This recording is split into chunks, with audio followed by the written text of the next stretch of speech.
Open worlds, the all-you-can-eat buffets of gaming. A large setting that can be freely explored, packed with mostly non-linear content, whose interlocking systems breathe so much life into itself that it seems like the world goes on even when you turn the game off. And I have openly accepted the daunting quest of finding the largest and liveliest of them all in the world. 'Cause I'm Nintendo Dope Man, and these are the dopest open worlds.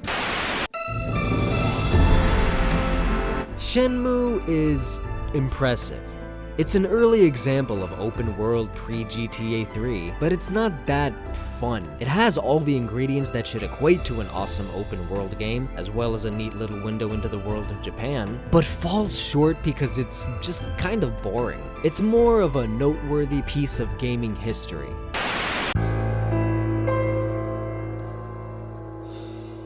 Greenvale of Deadly Premonition is much like Shenmue. It's cool and impressive for a truly open-world survival horror game, and it totally nails the quirky, surreal Twin Peaks aesthetic it was so obviously influenced by, but it's also famous for its glitches and dogshit performance. But those setbacks are also considered part of its charm by some overly loyal fans too proud to admit it's flawed. It's too bad, because otherwise this is a dope game set in a dope world. In what other horror games do you get GTA mechanics? And in what other GTA clone do you finally get turn signals? That's what you do in a town where a yellow light still means slow down, not speed up.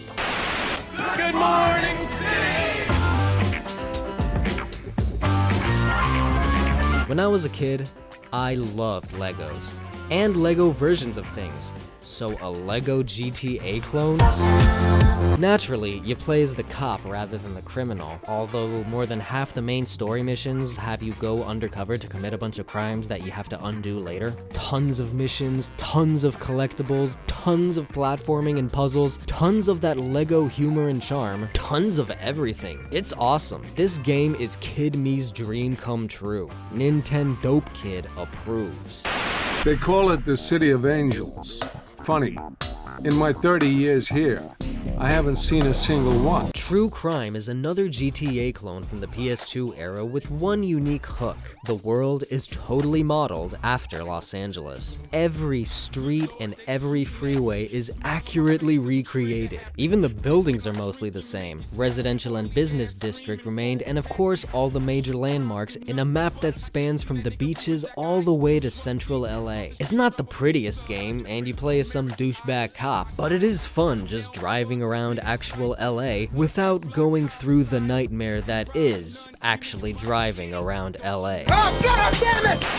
Say hello to my little friend! So naturally there were a lot of GTA clones back in the day, but very few, if any, toppled the king. But I don't want to flood the list with every GTA entry, and honestly, I preferred actual Miami from the Scarface game more than Vice City. It's so dope. Buy properties, launder money, work a personal car delivery guy like a dog, and coolest of all, fly off the map to other entirely explorable areas of the Cuban islands and smuggle drugs back in a boat. Vice City was a love letter to Scarface, but this game is like a love thesis. Screw video games, dude. Who fucking needs them? Yeah! Fuck them! The South Park video game. A game like this was a long time coming. There have been Simpsons games and SpongeBob games and even The Godfather, but for a long time the only game South Park fans had was, just like when creating the show, they took inspiration from Earthbound, and the 2D aesthetic of the show perfectly translates into controlling it in a game world. The open town of South Park is full of references to every episode up to that point, and also instills a better sense of direction as to how the town is structured in the show. Now whenever I watch an episode, I'm like, oh, I know where that is. The planet of Hillis in Beyond Good and Evil has some of the coolest imagery in any piece of fiction. It's like a sci-fi political thriller with bits of fantasy, so there's futuristic vehicles, bizarre creatures, a city built on the water, and all sorts of crazy shit. You can explore it all as Jade the journalist in her weird little hovercraft before blasting off into outer space. The ultimate open world. I'm not too familiar with Xenoblade, but I know enough to know that it belongs on this list. Probably even higher than this. A bunch of Monolith Soft employees were commissioned to work on the map for Breath of the Wild, so their talent is attested. Boasting impressive topographies, the Xenoblade games are set on titanic living creatures that have been dead for eons, literally breathing life into these jaw-dropping worlds. It's a cool idea.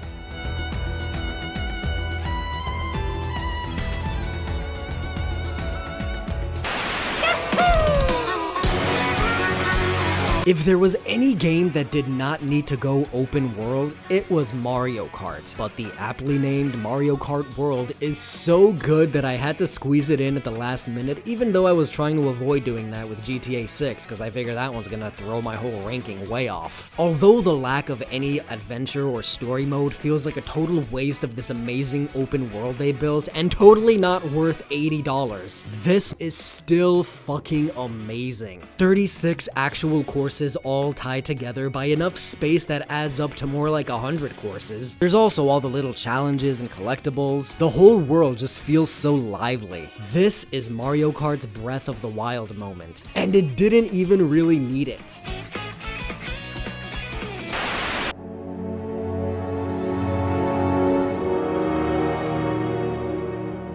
I don't give a shit about superheroes, but I know enough about games to know this deserves a spot. Although not including the Batmobile seems like a really stupid oversight, going around the gothic streets of Arkham City doing all kinds of Batman stuff to a bunch of Batman villains with a bunch of Batman friends is still pretty cool.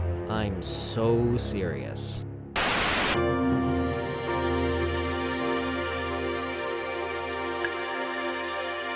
Okami is a game based on Japanese mythology, so of course its world of Nippon is based and named after Japan. The snowy tundra Kamui represents the northern island Hokkaido, the massive Nippon covers the main island Honshu, with Seion City as the past capital Edo, and the Ryoshima coasts stand in for Kyushu and the southern islands. Technically its open world is more Ocarina of Time style than Breath of the Wild, but it seriously doesn't matter.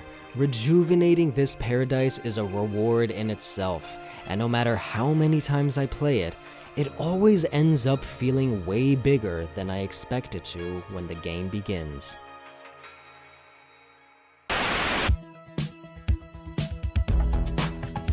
Okay, I know I said I prefer Scarface's Miami over Vice City, but that was like so long ago. Stop living in the past. Unless it's the 80s. Lots of things about the 80s sucked, but a lot was pretty cool too. And the vibe is unmistakable. And Vice City nailed it. This game aged way better than GTA 3, and it's still so fun to replay today. Not too big, fun missions, tons of fun side stuff, and a killer aesthetic from the colors to the music. From those reasons to the current political climate, and possibly even just the Roman numeral title, it's no wonder we're coming back here very soon.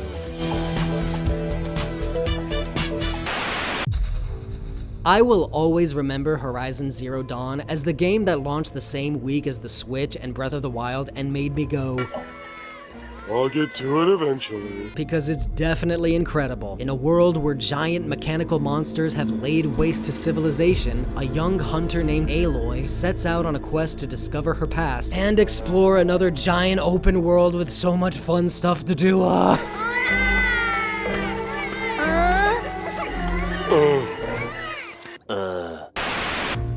We are perpetually trapped in a never-ending spiral of life and death. Where exactly on Earth Nier Automata takes place is explained as little as it matters. After playing this game, you won't think anything matters. I don't care! There is no meaning to life anymore! It's meticulously designed to be seen from the perspective of an android built on the moon, long after humanity's extinction. A desert of past residential blocks, a forest and amusement park taken over by humanized robots, and a mossy downtown ruin that changes throughout the game. Nier presents a generic apocalypse that reminds us all of our own bleak fate. Phantom Pain is the finale of the Metal Gear series. Like Mario Kart, a stealth game didn't seem like it needed to go open world. It almost seemed counterintuitive, but man, what a game. And what a pair of worlds. Played between northern Kabul during the Afghan-Soviet War and the border region during the Angolan Civil War, as Venom Snake must sneak through a very mechanically different game than any in the series and a very mechanically different open world than any other. Elden Ring is open world Dark Souls. What else needs to be said? The Souls genre is one of the most popular and pervasive, and this game feels like the apotheosis of the whole thing. Demon Souls, Dark Souls, and even Bloodborne just seem like stepping stones to this finish line. The collaboration between Miyazaki and George R.R. Martin produced 6 areas and a DLC that comprise one of the finest open worlds ever crafted, filled with dungeons and From Software's signature brutal bosses. I'm not a fan of Assassin's Creed, but ever since I was a kid, I loved pirates. Probably because of this game. Sail ships, plunder treasure, explore the open seas, and its surrounding islands in Black Flag, the best pirate game there is, unfortunately. You are without doubt the worst pirate I've ever heard of.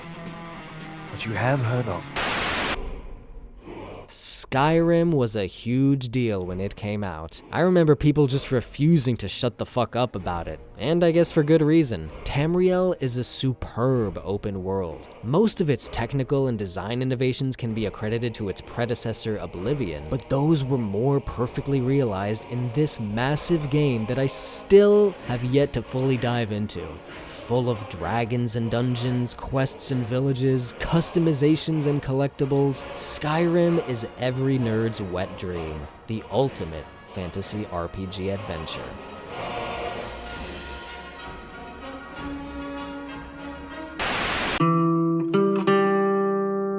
The Western was once a proud and popular genre, but has now declined into near total irrelevancy. However, the kings of the open world have proven they can make a dope game out of anything. Like when choosing the dopest endgames, I couldn't pick between the two, because these turn-of-the-century recreations of America and Mexico are both just too similar and too good to pick apart.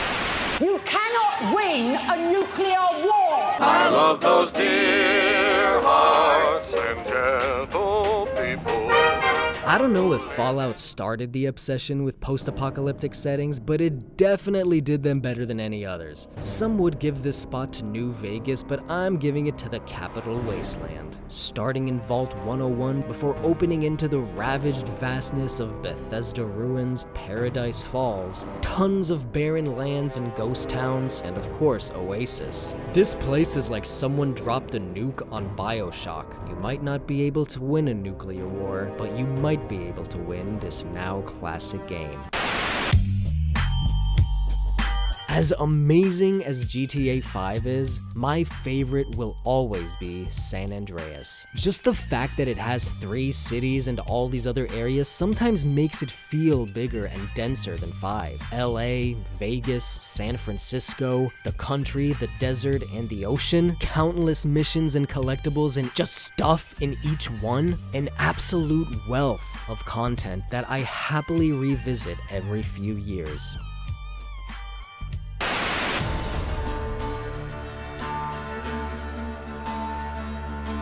Fun gameplay, deep story, massive content. The Witcher 3 has it all, and it wrapped it all in one of the best open worlds ever designed. The continent, as it's ambiguously known, is so massive it's actually divided into large sections, kinda like Pokemon Legends Arceus. The fantasy wonderland of the Nilfgaardian Empire, the snowy group of northern kingdoms, the super cool Skellige Islands, and a few other territories all comprise one of the highest rated open worlds in gaming.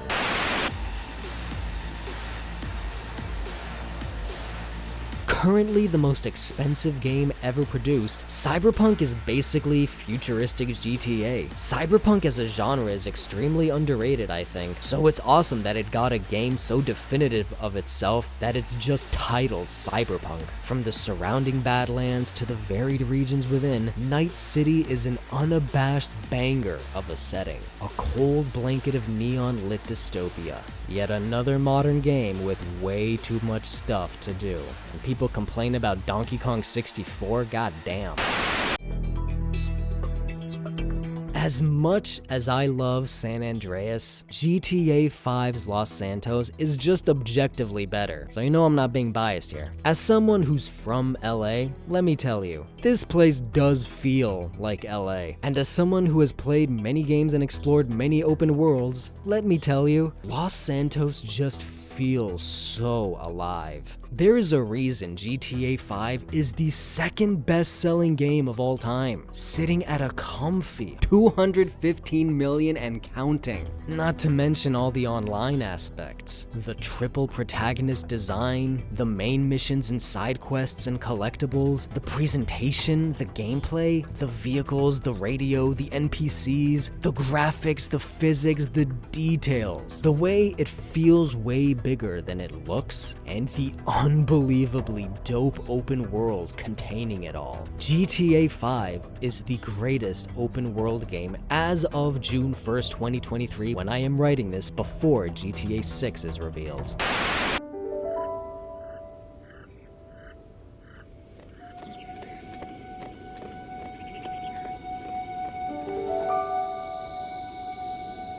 There is no game I respect more than Zelda. Other than Silent Hill, there's no game I love more than Zelda. It innovated so many things: saving, lock-on targeting, item-based progression, and open worlds. The original Mario game was the first fully realized project, but it was still a side-scroller with segmented levels. The original Zelda felt like the next big step. It was the first game where you were just given an avatar and dropped in a virtual world, free to explore however you wanted. It would refine this design for A Link to the Past and subsequent 2D entries before cementing it as the industry standard when transitioning to 3D for Ocarina of Time. And for the next 20 years, it would tweak this perfection with changes big and small, but overall remained formulaically stagnant as game creators found other influences in the GTAs and Elder Scrolls of the world. Sure, don't mess with perfection, but what if you can make it even perfecter? Breath of the Wild modernized the series, and Tears of the Kingdom expanded it with the Sky and Depths, which capitalized on the series' penchant for another signature thing that makes its open world so amazing: the duality, like the Dark World from A Link to the Past and the Future from Ocarina of Time. When Shigeru Miyamoto was a child, he would explore the woods and caves behind his hometown of Kyoto, and it was this adventurous experience that inspired the most revered game series and the first open world environment. The Legend of Zelda featured the first and consistently best open-ended set design, and that's what makes Hyrule the dopest open world. Do you mean heirs? Honestly, I'm kinda sick of open worlds. In the days of the original GTA trilogy, I remember thinking it would be cool if every game was like that. And now, every game is like that, and it's totally not cool. Hollow, contentless open world with little to nothing to do, or just way too much stuff to do. However, this list contains what I feel are the dopest open worlds ever crafted. So hit the like button, leave a comment, sub to the channel, and I guess move everything on this list down one spot to make room for GTA 6.